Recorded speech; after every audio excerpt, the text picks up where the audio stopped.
कवितेचं नाव आहे राजमाता जिजाऊ. धन्य जिजाऊ माऊली ग, तू शिवबाला केले शूर ग.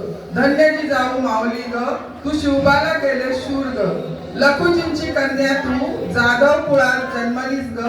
धाडसी पराक्रमाचे बाळकडू तुला तिथेच मिळाले ग. भोसले घराण्यातील शहाजी राजांची पत्नी तू झालीस. भोसले घराण्यातील शहाजी राजांची पत्नी तू झालीस. आणि सारी जबाबदारी पेलूनी भोसले कुळाची सुनबाई तू शोभलीस.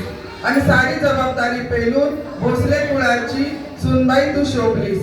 संतांचे अभंग ओव्या पोवाडे शिवबाला ऐकविलेस. संतांचे अभंग ओव्या पोवाडे शिवबाला ऐकविलेस. शूरवीरांच्या सांगुनी कथा शिवबावर तू संस्कार केलेस. शूरवीरांच्या सांगुनी कथा शिवबावर तू संस्कार केलेस.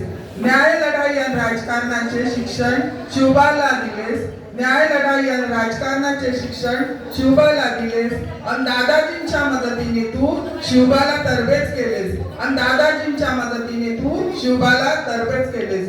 शस्त्रविद्या राजनीतीचे धडे देखील शिवबाला शिकवले. शस्त्रविद्या राजनीतीचे धडे देखील शिवबाला शिकवले. आणि अपराध्यांना कठोर शासन करण्याचे संस्कार मनावर बिंबवले. आणि अपराध्यांना कठोर शासन करण्याचे संस्कार मनावर बिंबवले. शिवबाच्या बालपणी जे स्वप्न तू पाहिलेस.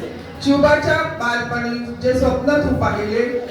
हिंदवी स्वराज्य स्थापून शिवबाने ते पूर्ण केले. हिंदवी स्वराज्य स्थापून शिवबाने ते पूर्ण केले.